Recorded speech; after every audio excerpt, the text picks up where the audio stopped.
A lot of things can go wrong with grilling, even though it's one of the best parts about July 4th. We have Jen Belanger here. She is a food expert, and she's going to make sure that we are taking good care of the food so it doesn't hurt us when we eat it. Yeah. So grilling is an awesome cooking method. It's a low-fat cooking method. It's really quick cleanup. We love it. But there's a few things we do want to keep in mind when we're grilling. Some of the chemicals that are produced when you're grilling have actually been linked to an increased risk of certain cancers. So there are some things that we can do to make sure that we are treating our body as best as we can and really reducing the risk for cancer. Is that, I always hear that with beef, but does that count for other types of meat too? Yes, yep, whether it's fish, chicken, any sort of protein that you're grilling. Yep. Oh. Any sort of animal-based protein. Plant-based proteins, not so much, but with the, here, so I have a steak and I have some chicken. Okay. So there's a few things that we want to do. So there are these compounds that are produced called HCAs and PAHs. So HCAs are a type of compound that get produced when the heat of the grill mixes with the protein of the meat.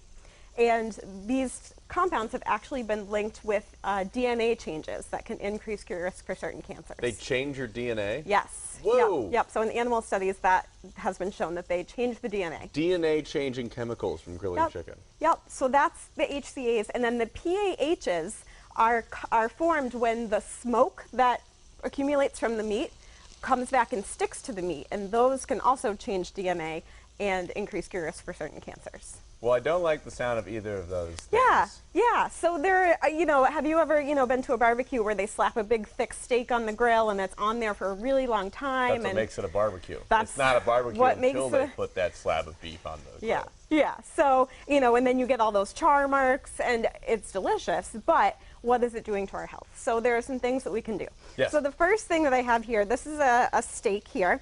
And you see there's a lot of white fat on it. Maybe that's called the marbling if you're, in the culinary world. So all that white visible fat, one, it's not good for us anyway.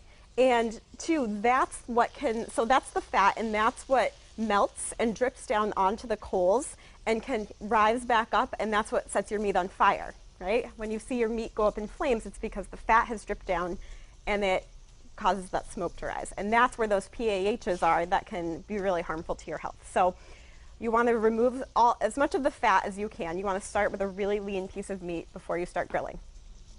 Another thing that you can do to reduce the amount of smoke that comes up is lay a piece of tin foil down on the grill grates to make sure that the smoke that is coming up, it's not going to be as much if there's a piece of foil that's kind of blocking it. You would want to poke a few holes in the foil just so that some of the juices can drip down and so that you're not ending up with this really dry, gross piece of meat. Yeah. But so putting that foil down as a barrier is a great idea.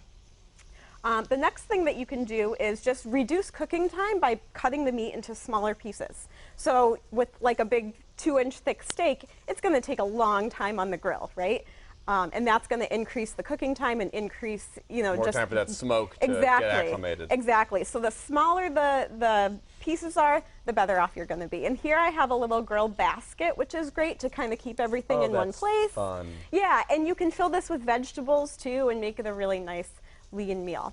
And so something interesting, so I want to draw your attention over to these grilled fruit skewers that we're doing.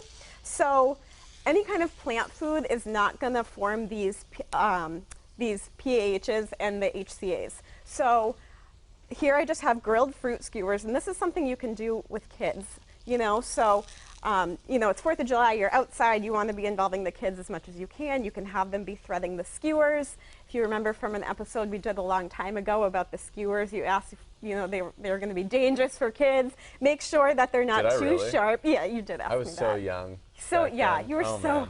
22. Yeah, now look at me, big and 24, and I get shish kebab. Yeah, so I chose some really grillable fruits here. So this is pineapple, peach, mango, and grapes. So really colorful, really fun, and you see that really nice, those nice grill marks on there. So when those are done, you just take them off like you would a meat skewer. You can put it on a plate here.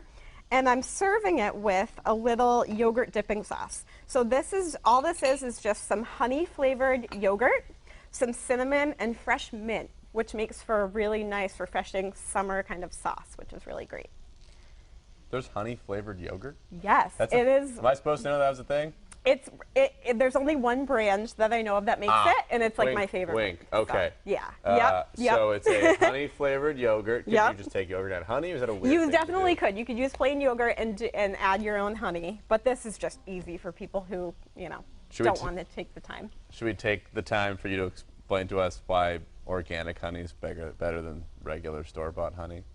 Is there that much of a difference? Well, so the whole organic thing, it gets into more personal preference type thing, and whether, organic is always going to be more expensive. So Yeah, it's so yucky You how know- the healthy stuff's always more well, expensive. so it's just not something that I'm going to go and tell everyone that they have to do, because organic is more expensive, and we have to consider the financial, abilities of everybody that we're talking to. So Well, I guess what I'm asking is it drastic enough to warrant paying that extra $1 or $2 for it? no. Okay. And the amount of honey that you use, it's not like you're sitting there guzzling spoonfuls of honey all day. Maybe for you, Hopefully yeah. not. You're Winnie the Pooh. But Yeah. but no. So the small amount that you use, whatever honey you buy is fine. If you Okay, can get so- local, I will throw out there, if you can buy a local honey, that's always great, because We have a it's lot more of those. it's more sustainable, and we want to support our local farmers and all that good stuff. That's a good idea. Support local apiaries and have a safe, fun, maybe even healthy grill for July 4th.